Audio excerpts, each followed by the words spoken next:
하나님의 말씀을 우리 계속해서 누가복음을 이어서 봅니다. 누가복음 오늘은 8장 우리 26절부터 39절 말씀까지 좀 길지만 우리 합독으로 함께 읽도록 하겠습니다. 누가복음 8장 26절부터 39절에 있는 말씀입니다. 그들이 갈릴리 맞은편 거라사인의 땅에 이르러 예수께서 육지에 내리심에 그 도시 사람으로서 귀신 들린 자 하나가 예수를 만나니 그 사람은 오래 옷을 입지 아니하며 집에 거하지도 아니하고 무덤 사이에 거하는지라 예수를 보고 부르짖으며 그 앞에 엎드려 큰 소리로 불러 이르되 지극히 높으신 하나님의 아들 예수여, 당신이 나와 무슨 상관이 있나이까? 당신께 구하노니 나를 괴롭게 하지 마옵소서 하니, 이는 예수께서 이미 더러운 귀신을 명하사 그 사람들에게서 나오라 하셨습니다. 귀신이 가끔 그 사람을 붙잡음으로 그를 쇠사슬과 고랑에 매어 지켰으되 그 맨 것을 끊고 귀신에게 몰려 광야로 나갔더라. 예수께서 내 이름이 무엇이냐 물으신즉 이르시되 군대라 하니, 이는 많은 귀신이 들렸습니다. 무적행으로 들어가라 하지 마시기를 간구하더니 마침 그곳에 많은 돼지떼가 산에서 먹고 있는지라 귀신들이 그 돼지에게로 들어가게 허락하심을 간구하니 이에 허락하시니 귀신들이 그 사람에게서 나와 돼지에게로 들어가니 그 떼가 비탈로 내리달아 호수에 들어 몰사하거늘 치던 자들이 그 이루어진을 보고 도망하여 성내와 마을에 알리니 사람들이 그 이루어진 일을 보러 나와서 예수께 이르되 귀신 나간 사람의 옷을 입고 정신이 온전하여 예수의 발치에 앉아 있는 것을 보고 두려워하거늘 귀신 들렸던 자가 어떻게 구원을 받았는지를 본 자들이 그들에게 이르매 거라사 귀 근방 모든 백성이 크게 두려워하여 예수께 떠나기를 구하더라. 예수께서 배에 올라 돌아가실새 귀신 나간 사람이 함께 있기를 구하였으나 예수께서 그를 보내시며 이르시되 집으로 돌아가 하나님이 내게 어떻게 큰 일을 행하셨는지를 말하라 하시니 그가 가서 예수께서 자기에게 어떻게 큰 일을 행하셨는지를 온 성에 전파하니라. 아멘.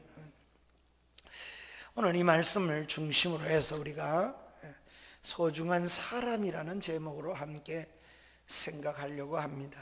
하나님은, 예수님은 사람의 가치를 가장 귀하게 여기시는 분이심을 이 본문 속에서 우리가 함께 생각해 보고자 하는 겁니다. 배를 타고 우리 지난주에 예수님의 말씀을 함께 들을 때 광풍이 이는 갈릴리 호수를 무사히 건너셨습니다. 물론 제자들에게 주님은 교훈의 시간을 가지셨습니다. 그리고 나서 주님은 갈릴리 호수를 건너가셔서 거라사 땅에 이르게 되어서 이번에는 예수님께서 귀신 들린 사람을 귀신을 쫓아내는 일을 행하십니다. 바람과 물결을 위협을 할 때에 물리치신 주님이 이번에는 한 사람을 온전케 하시는 일에 귀신을 쫓아냄으로써 치유의 사건을 이루신 것이 저와 여러분이 읽은 내용입니다. 우리 주님은 이처럼 우리의 온갖 문제를 해결하시기 위해서 이 땅에 오셨습니다.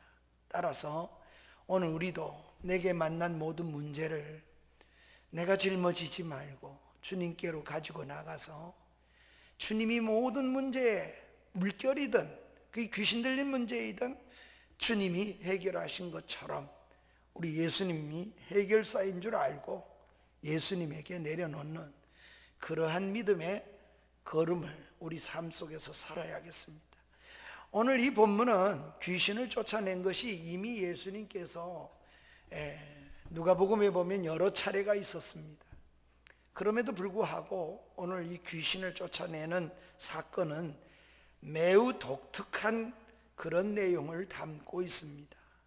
보통은 귀신을 예수님께서 쫓아내기만 하셨는데 오늘 이 본문에 보면은 이 경우에는 귀신을 어디에 들어가게 허락하셨느냐? 돼지떼에 들어가도록 허락하셨고, 그 수만 마리 돼지떼가 그냥 비탈길로 내려가서 그 호수에 다 빠져 죽는 그런 일을 귀신을 쫓아내시면서 주님이 하셨던 이유입니다. 한 사람을 이렇게 치유하심으로써 자유하게 하셨습니다. 사람이 얼마나 소중하면 우리 주님이 그렇게 하셨다.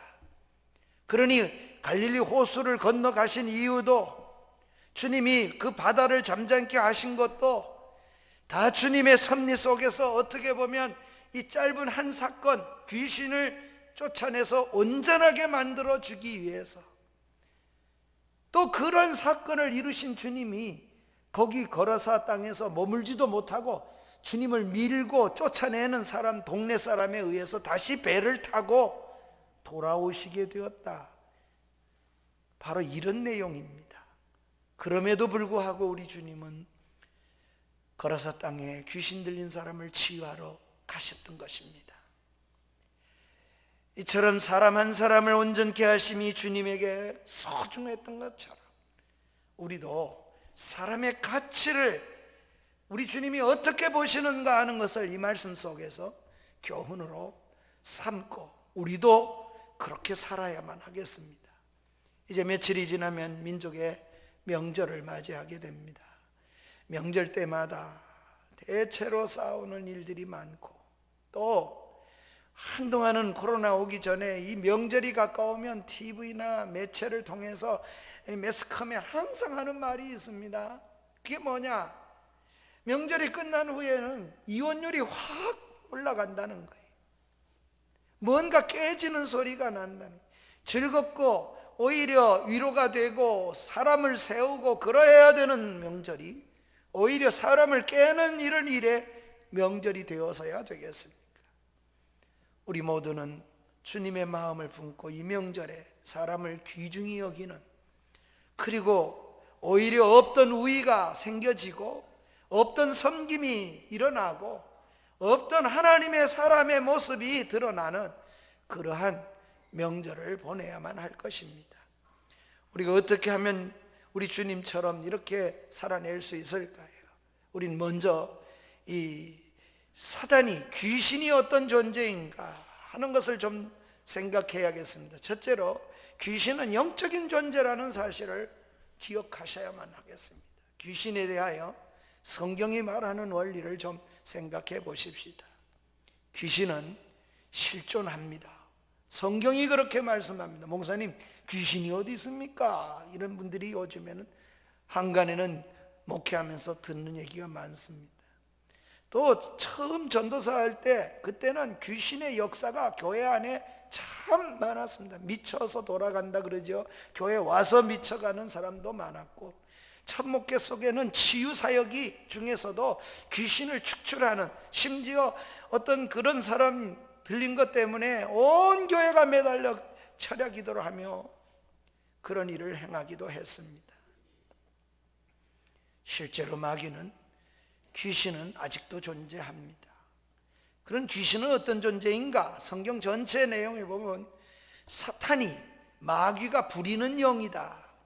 마치 하나님께서 천사를 통해서 부리는 영으로 쓰시는 것처럼 마귀도, 사탄도 부리는 영이 있는데 그게 귀신이라, 이렇게 성경이 표현합니다. 그것은 사람의 영적 상태를 아예 파괴시키는 일을 하는 어떤 영적 존재라는 겁니다. 사람이 영이 파괴되면 삶도 파괴가 되고 그의 육체적인 그런 삶도, 육체적인 것도 파괴, 병이 들든지 파괴가 되는 겁니다. 그래서 여러분, 이렇게 정상적인 삶을 살아내지 못하도록 만들어 놓는 일을 귀신이 하는 일들이라고 합니다. 그러나 우리가 귀신을 두려워하진 맙시다. 귀신의 역할을 또 영화나 이런 것은 너무 과대 포장해서 왜곡하는 이런 성경에 없는 왜곡이 너무 많기 때문입니다. 예수 안에 사는 우리들, 믿음으로 사는 우리들에게 귀신이라는 존재는 결코 두려운 존재도 아니라는 겁니다. 예컨대 요한일서 5장 16절 말씀에 보면 사도 요한이 우리에게 이렇게 말씀합니다. 5장 18절에 이렇게 우리에게 말씀하는데, 하나님으로부터 난 자는 이렇게 얘기해요. 범죄하지 아니한 줄을 우리가 아노라. 하나님께로 난 자들이 있다는 거예요. 그리고 이런 사람에 대해서는 악한 자가 와서 만지는 것까지도 못하게 하시는 하나님의 보호하심이 있다. 우린 이 말씀을 붙잡고 하나님이 지켜주시는 그 어떤 마귀도 우리에게 어찌할 수 없다는 그런 믿음을 가지고 살아야 되겠습니다. 그러나 귀신도 영적 존재이기 때문에 성경은 이렇게 말합니다. 오히려 하나님에 대해서, 주님에 대해서 마귀가 우리 이렇게 귀신같이 맞춘다는 말처럼 정말 귀신이 존재하기 때문에, 영적 존재이기 때문에 하나님에 대해서, 예수님에 대해서 너무 잘 알고 있습니다. 오늘 본문에도 28절에 보면 이렇게 이야기를 하잖아요. 예수님을 보고 먼저 쫓아와서 귀신 들린 자가 귀신이 말하게 하는 겁니다. 부르짖으며 큰 소리로 뭐라 그럽니까? 지극히 높으신 하나님의 아들 예수여. 제자들도 예수님이 하나님의 아들인지를 잘 알지 못하는데 귀신이 더 먼저 알고 그렇게 말을 합니다. 또 예수님은 귀신을 멸할 수도 있고 귀신을 제어할 수 있다는 것도 귀신이 다 알고 있습니다. 영적 존재이기 때문에 귀신은 주님을, 하나님을 압니다. 우리 주님이 이런 모습은 한 군데만 성경이 언급한 게 아니에요. 우리가 이미 누가복음을 살펴보았습니다만 누가복음 4장 33절에도 보면은 예수님께서 회당에서 고쳐주실 때에 그때도 귀신을 내쫓았는데 나사렛 예수여, 당신과 우리가 무슨 상관이 있습니까? 이렇게 큰 소리로 부를 뿐 아니라 우리를 괴롭게 하지 마소서 이렇게 부릅니다. 또 41절에도 보면은 당신은 하나님의 아들임을, 4장 41절에 보면 이렇게 당신은 하나님의 아들임을 아나이다. 그래서 예수님께서 꾸짖어 가지고 그렇게 말하지 마라 이렇게 가르치는, 그러니 마귀는 예수님에 대해서 아주 잘 알고 하나님에 대해서도 잘 압니다. 그래서 심지어 야고보 사도는 야고보서에서 이렇게 말합니다. 야고보 2장 19절에 보면은 네가 하나님 한 분이신 줄을 믿느냐? 믿는 사람들에게 그 정도 믿음, 하나님이 한 분이신 줄 믿는 믿음, 마귀도 가지고 있는 믿음이라는 거예요. 하나님이 능력이 많은 걸 믿느냐? 귀신도 하나님이 능력이 많은 줄 알고 믿고 떠느니라 이렇게 말씀합니다.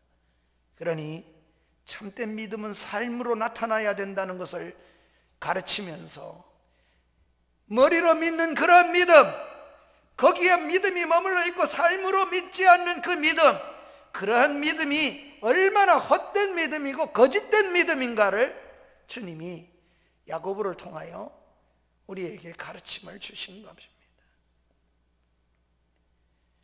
그런데 타락한 인간은 죄 속에 머물러서 계속 이 마귀만큼도 하나님을 잘 볼 수 있는 눈이 흐려져 버렸습니다. 가려져 버렸습니다. 이런 일은 너무 안타까운 일이 아닐 수가 없습니다. 우리가 귀신보다 못해서야 되겠습니까? 우리가 하나님의 형상대로 지음을 받은 하나님의 사람들이 아닙니까? 우리가 그러기에 귀신에 대해서 너무 우리가 두려워할 것도 없고, 또 귀신은 언제나 오늘 본문 말씀이나 이미 4장에서 보았듯이 다 하나님의 통제 아래, 예수님의 통제 아래 있다는 것을 우리는 생각하고 살아야 하겠습니다. 그러기에 우리는 하나님 한 분만 두려워하고 하나님의 말씀에 순종할 수밖에 없는 이런 믿음의 원리를 따라서 살아가는 우리 모두가 되어야 될 줄로 믿습니다. 악한 사단이가 아무리 강하다 할지라도 주님의 손 아래 있기 때문에 그렇습니다. 그러니 영적 존재라 할지라도 두려워할 대상은 아니라는 겁니다. 두 번째로 마귀는 다양하게 마귀가 역사한다는 겁니다. 어떤 한 모습만 귀신의 역사가 아닙니다. 그러니 귀신의 역사가 나타나는데 얼마나 다양하게 귀신 들린 사람을 보면 다양한지 모르겠습니다. 이미 앞에서 말씀을 드렸습니다만 갈릴리 가버나움에서 예수님께서 안식일날 가르치는 중에 회당에 귀신 들린 사람을 명하셔서 고쳐주셨습니다. 회당에 들어와서도 귀신 들린 사람이 있었어요. 그것이 4장 31절부터 누가복음 34절까지 내용이고, 또 누가복음 8장에도 보면 서두에 귀신 들린 사람 7 귀신 들렸던 막달라 마리아가 있었다. 그것이 귀신이 쫓겨난 막달라 마리아가 주님을 섬겼다고 말씀을 하기도 합니다. 오늘 본문에 또 귀신 들린 사람 이야기가 있습니다. 그러나 오늘 본문에 귀신 들린 사람은 그 내용이 가만히 오늘 본문을 읽어보면 큰 특징이 지워지는데 5가지 이런 특징 지워지는 모습이 있습니다. 그 먼저가 귀신 들린 사람이 어떤 모습인가 우리가 살펴보면, 첫째는요, 27절에 보니 옷을 입지 않았다. 벌거벗고 열이 나서 그런지 하여간에 하여튼 옷을 벗어 적혔습니다. 벌거벗었습니다. 수치도 몰라요. 그래. 두 번째로는 무덤 사이에 거했다. 그러니까 무덤과 무덤, 오늘 같은 공동묘지에 그의 거처를 삼은 겁니다. 세 번째로는 29절에 보니 힘이 세기가 이 보통이 아니에요. 그래서 자그만치 쇠사슬을 가지고 이렇게 묶어놔도 그걸 끊어버리고 쇠고랑을 끊어버렸다 그랬으니까 이게 사람의 힘을, 보통 사람의 힘을 뛰어넘는 귀신 들렸기 때문에 나타나는 이런 모습이 있기도 했습니다. 더 나아가서 28절과 31절을 보면 그럼에도 불구하고 예수님 앞에 그는 주님을 아주 무서워했습니다. 예수님을 만나면 좋아하고 그분의 말씀 듣는 게 좋을 터인데 귀신은 무서워했습니다. 더 나아가서 5번째로는 보통 사람들이 누리는 일상적인 삶을 영위할 수가 없습니다. 그러니까 사람답게 살지 못합니다. 무엇이 그렇게 했는가? 귀신이 들어서 그렇게 했다고 성경이 이렇게 5가지 모습의 양상을 우리가 볼 수 있도록 알려줍니다. 오늘 어떤 분은 이런 얘기를 해요. 목사님, 예전에는 귀신이 역사가 있었는데 왜 그러면 귀신이 지금은 예전처럼 활동을 안 합니까? 이런 말씀을 하시는 분들이 있습니다. 나중에 좀 더 자세하게 설명을 할 날이 있겠지만은, 어떤 분이 목사님이 쓴 글에 보니까 귀신이 나서야 할 일이 없기 때문이다 이렇게 써놨어요. 저는 일리가 있다고 생각합니다. 과거와 같지 않아요. 목회할 때 처음처럼 그렇게 역사하지 않습니다. 왜 그렇습니까? 오늘날은요, 귀신보다 더 강력한 역할을 할 수 있는 것들이 이 마지막 때에 널리 그렇게 너저분하게 많기 때문입니다. 인간의 마음을 파괴시킬 수 있는 수많은 귀신처럼 그렇게 역사 안 해도 얼마든지 파괴할 수 있는 게 많아요. 도박이 그렇습니다. 알코올로 그렇게 할 수 있습니다. 약물이 그렇습니다. 게임 중독에 빠져서 그렇게 만들어지기도 합니다. 앞으로는 더 핸드폰과 이런 것에 의해서 아마 보이는 것에 상상할 수 없는 어떤 일들을 우리가 만날는지도 모르겠습니다. 계시록에 보면 나무 상자가 말을 하고 나무가 말을 하는 기적이 일어나는, 이해하기 어렵고 보기 마술과 같은 일들이 우리의 마지막 때에 도래할 시대가 있을지도 모릅니다. 이런 온갖 것들이 존재합니다.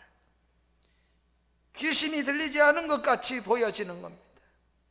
옷을 입지 않은 자처럼 마치 그렇게 만들어지는 세상에 부끄러운 줄도 모르는 이런 수치를, 거짓의 거짓을 하면서도 부끄러워할 줄도 모르는 그런 인생의 걸음을 살아가고 있으면서도 참으로 귀신은 존재를 인정하지 않는 것처럼 이렇게 말을 하는 거지. 사랑하는 여러분, 그러므로 오늘 우리는 귀신에 홀린 듯 귀신의 이끌림을 받지 않도록 조심하며 살아야 합니다.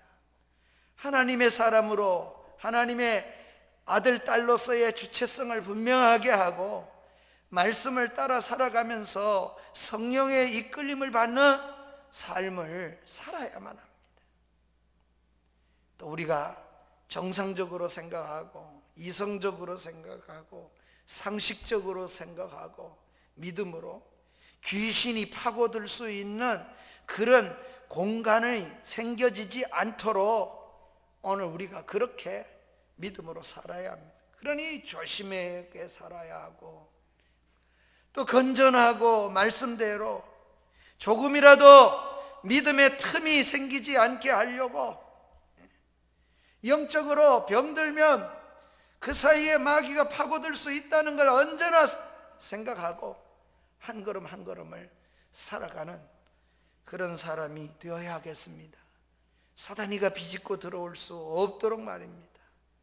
사탄이가 우리의 마음에 마귀가 귀신이 우리 속에 들어오면 삶의 빈패함이 분명히 일어납니다. 여러 사람에게 이 귀신 들린 사람이 불편함을 주었습니다. 그 동네 사람 전체를 힘들게 쓴 것처럼 힘들게 합니다. 그런 사람을 누가 만나고 싶어 하겠어요? 자꾸 사람 피해, 그런 사람 피하고 싶어 할 것입니다. 귀신이 들린 사람의 모습이고 영적으로 병든 사람의 모습 속에는 그런 현상이 일어나게 될 것입니다. 그런데 우리 주님은 그렇게 병들고 귀신 들린 사람을 고치십니다. 귀신이 나가고 온전해졌습니다. 예수님을 만나고 귀신으로부터 자유함을 얻었습니다. 34절과 35절이 그렇게 한 사람의 이야기를 설명해 주고 있습니다. 주님께서 귀신의 족쇄를 풀어주셨습니다.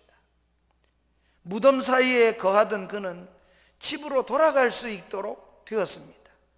정상적인 사람으로 살아갈 수 있도록 보통 사람처럼 정말 살게 되었습니다. 얼마나 큰 은혜입니까? 귀신에게서 노임을 받은 사람에게는 모두에게 사명이 있습니다. 우리는 그걸 생각하고 살아야겠습니다. 어떤 사람에게 주님이, 이런 사람에게 주님이 주신 사명 말입니다. 38절부터 39절이 그 사명에 대한 이야기를 잠깐 언급을 합니다. 38절과 39절에 보면 그는 주님을 따라다니고 싶어 했습니다. 같이 가고 싶었습니다. 왜 그렇지 않겠습니까? 자기를 고쳐준 사람인데 그것이 정상이지요. 그러나 주님은 그것보다 이렇게 말씀하십니다. 너는 일상으로 돌아가라는 겁니다. 다시 돌아갈 것을 명하셨어요. 그리고 삶의 현장에서, 네가 사는 삶의 현장에서 예수께서 자기에게 행하신 모든 것을 전파하라고, 선전하라고 명하셨습니다. 이것이 고침받은 사람에게 주어진 메시지요, 미션입니다. 사랑하는 성도 여러분, 그리스도인은, 한번 따라합시다. 그리스도인은 예배당에 갇혀 사는 사람이 아니다. 우리의 믿음이 예배당에만 갇혀 있는 믿음이, 그건 이 믿음이 아니에요. 정말 하나님의 고침이 일어났고 은혜가 임하였으면 삶의 현장으로 가야 하는 겁니다. 이 사람처럼 주님의 놀라운 은혜를 입었다면, 하나님의 은혜가 내게 임했다면 우리 모두가 더욱 그러해야 합니다. 자신이 받은 은혜를 알리고 많은 사람들이, 다른 사람들도 나처럼 예수 그리스도를 만나도록 그렇게 우리가 전하고 전파하기 위해서 존재하는 것이 우리가 살아가는 이유가 되어야 될 것입니다. 그러기에 우리 주님을 만나고 은혜를 입었다면 이제 저와 여러분은 늘 사명이 생긴 겁니다. 내 삶의 현장에서 주님을 어떻게 보여줄 것인가? 내게 함께 하신 그 주님을 어떻게 내가 나타낼 것인가? 이렇게 삶으로 예수 그리스도를 믿어가는 은혜를 가져야 될 줄로 믿습니다. 예배는 이렇게 와서 드리지만 예배의 시작은 오늘 이 말씀을 듣고 나가서 여러분의 가정에서 만나는 삶 속에 우리 구정에 이렇게 명절에도 정말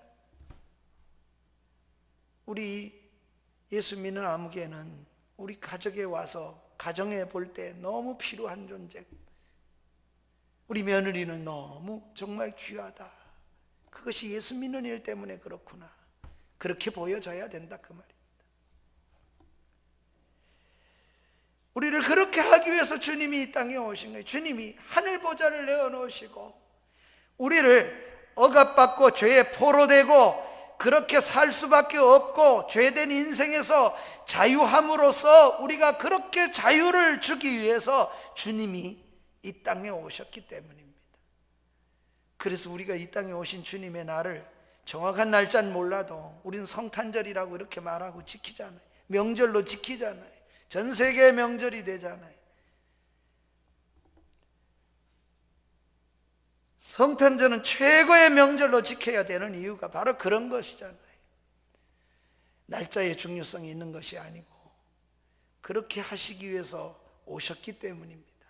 우리 모두가 이런 주님을 만났으면 우리 삶으로 예배할 수 있는 은혜가 있기를 주의 이름으로 축원합니다. 우리의 손길, 선한 행실, 착한 일, 행실로 인하여 하늘에 계신 우리 아버지께 영광을 돌리게 하라. 이것이 우리 삶의 예배입니다. 따라서 우리는 예배당 안에 예수님을 믿어서는 안 됩니다. 우리 삶의 예수를 믿어야만 하는 것입니다. 또 하나, 우리가 가장 중요한 이 사명보다 오늘은 우리가 메시지를 제가 말씀을 드렸듯이 소중한 사람의 존재인데 마지막으로 본문이 주고자 하는 교훈을 좀 생각해 보십시다. 그것은 소중한 존재입니다. 돼지떼에게 예수님께서 귀신이 들어가도록 허락하시고 이 사람을 온전케 하시는 주님이 왜 이 같은 그냥 귀신 쫓아내시고 이런 것이 아니고 오늘 본문은 이렇게 하셨을까? 이 한 일 때문에 갈릴리 호수를 건너가시고 그리고 그 호수에서 바로 돌아오게 되는 이 사건이 주는 교훈을, 여러 교훈이 있겠지만 오늘 한 가지 소중한 존재 주님이 우리에게 알려주시는 게 있습니다. 32절부터 33절이 그 내용인데 어떻게 됐습니까? 귀신이 사람에게서 나갔어야만 했습니다. 또 나가야 될 걸 귀신이 알았습니다. 이미 주님이 명령하셨으니까요. 그때 이 귀신들이 요청을 하는 내용이 본문에 있습니다. 저 돼지떼에게 들어가게 해 주십시오 하고 청원을 했습니다. 주님은 그 귀신들의 요청을 허락하셨습니다. 그래서 돼지떼가 다 내려가서 몰살을 하는 사건이 일어난 것입니다. 돼지떼 허락하신 주님입니다. 여러분, 돼지떼가 뭘까? 이렇게 한번 생각 놓고 교훈을 한번 말씀을 생각해 보십시다. 저는 그것은 돈이요, 물질이라고 생각합니다. 사람들이 소중하게 여기는 재산, 자산입니다. 이 동네 사람들이 자산 가치를 가장 귀하게 여기는 그 자산 가치가 지금 다 수장되는 그런 일이 생긴 것입니다. 주님께서는 이 사건을 통해서 사람의 가치를 얼마나 중요한 것인가를 주님이 교훈하고 알려주시고 싶으셨습니다. 사람이 그렇게 소중하게 여기는 돈이나 재산보다도 얼마나 더 귀중하고 소중한 존재인지를 보여줍니다. 많은 돼지떼보다도 한 사람의 생명이 훨씬 더 귀합니다. 우리 주님은 사람의 생명을 그렇게 여기시는 것입니다. 후일에 주님은 진리를 말씀하실 때도 이렇게 말씀하십니다. 천하의 모든 것을 다 얻고도, 이 모든 걸 다 얻고도 생명 하나 잃으면 무슨 소용이 있겠냐?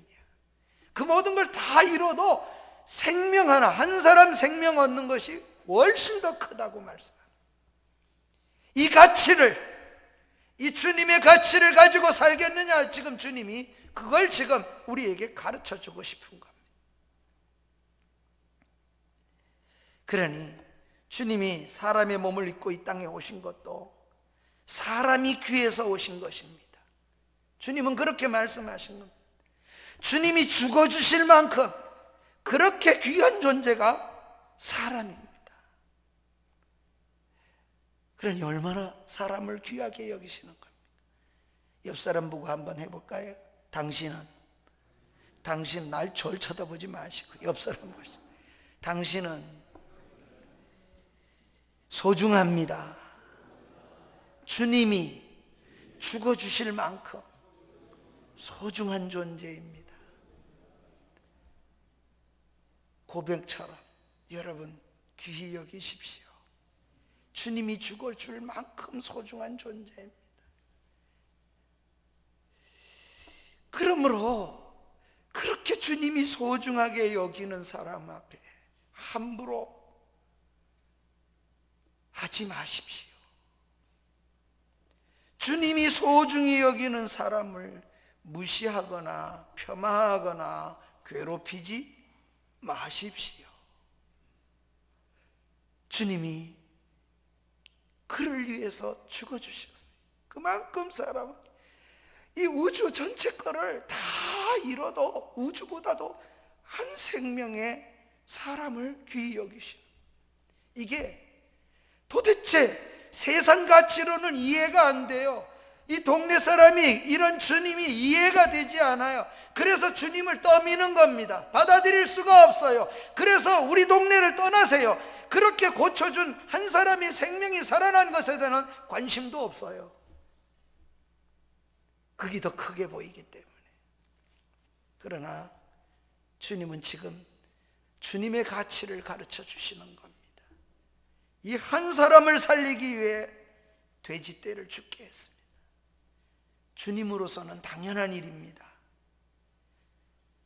돼지를 살리기 위해 사람을 죽이는 이런 세상의 가치로서는 도무지 이해가 되지 않는, 그런 또 있을 수도 없는 일입니다.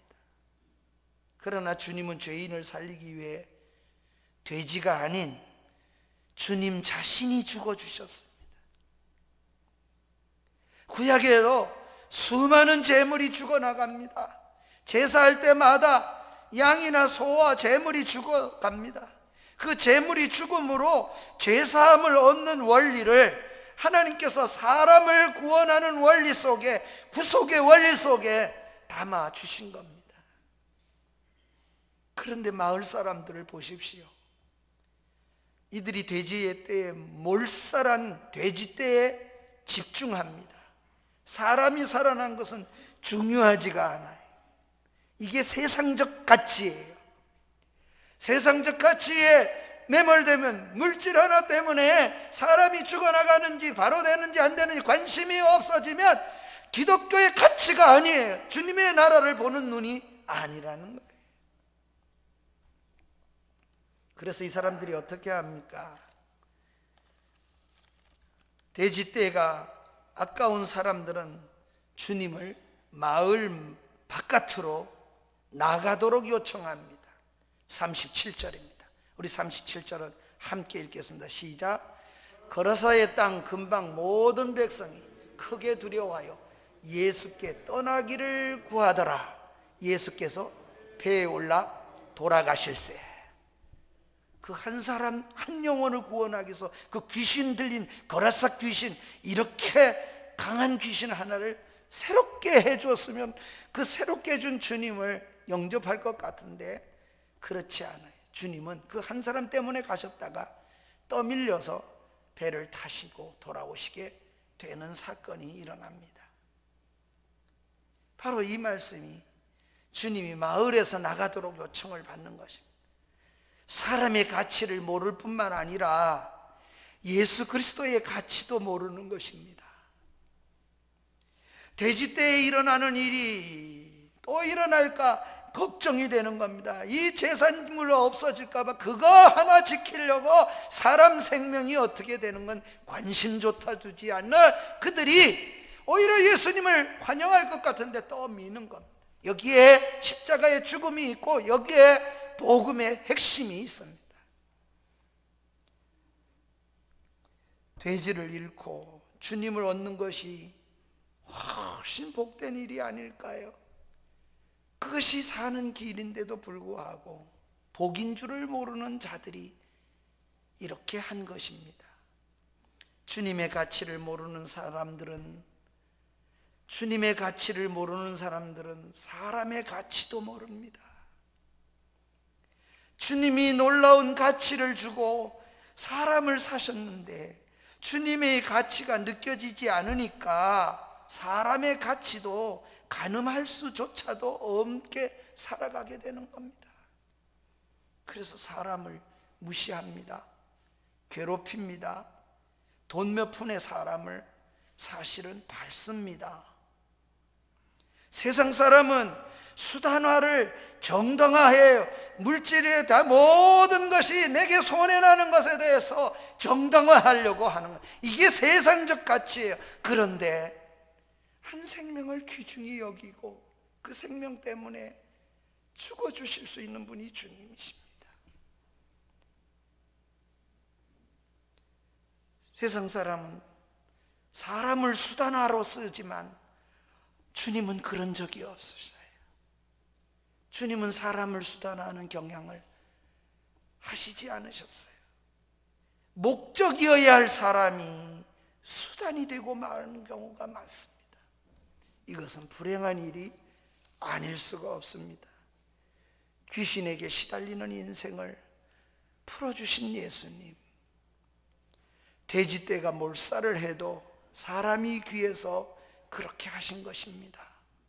그 주님께서 오늘 우리가 무엇에 시달리든 그 주님이 지금도 그것으로부터 풀어주시고 싶어 하십니다. 그것이 믿는 일이고 그것이 주님을 섬기는 일이기 때문에 그렇습니다.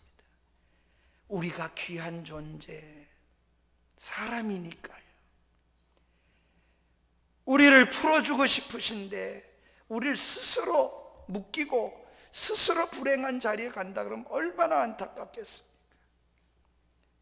그러니 사랑하는 성도 여러분, 오늘 하나님이 귀히 여기는 걸 우리 눈도 그 가치로 보는 것이 믿는 일을 하는 겁니다.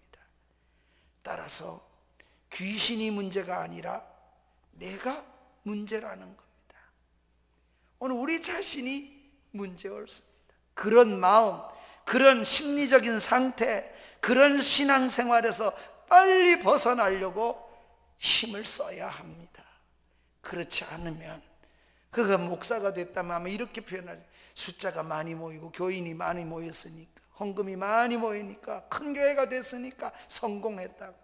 주님은 거기에 관심조차도 없어도 그럴 수도 있습니다. 사람은 매우 귀한 존재입니다. 그 사람을 구원하기 위해서 죄된 인생이고 이미 멸망받을 인생인데도 그 사람을 구원하기 위해서 주님이 이 땅에 내려올 만큼, 그리고 대신해서 죽을 만큼 그렇게 귀한 존재라는 겁니다. 여러분 한 사람 한 사람을 주님이 그렇게 여기셨습니다. 명절이 다가옵니다. 이제 믿음을 어떻게 써야겠습니까? 나도 내 가족이든 가까운 가족부터 섬기는 사람으로, 여러분 억지가 아니고 마지못해서가 아니라 기쁨으로 하나님의 사람을 귀히 여기시는 그 원리를 우리 믿음으로 쓰면 그게 믿는 일 하는 것이기 때문에 그렇습니다. 그러니 예수 믿는 사람이 명절 나가면 더 야박하고, 예수 믿는 사람이 더 게으르고, 예수 믿는 사람이 더 그렇게 합니다. 모든 것 다 수용할 수 있어요. 그 수용은 베풀기 위해서, 펴기 위해서 수용이 돼야 됩니다. 그렇게 되어지면 하나님 나라가 여러분 속에 임할 것이고 주님이 거기에 머물겠지만, 이 동네 사람은 돼지떼 그 재물, 그 자산 지키기 위해서 예수님을 몰아냅니다. 얼마나 비참합니까? 사랑하는 여러분, 우린 가치의 전도가 아니라 주님이 귀히 보는 걸 귀히 보는 눈을 가지고 살아가는 은혜가 있기를 주의 이름으로 축복합니다. 우리 다 같이 일어나셔서 말씀을 생각하며 찬양을 드리겠습니다. 죄짐에 눌린 사람은 다 주께 나오라. 주님께 나오면 주님이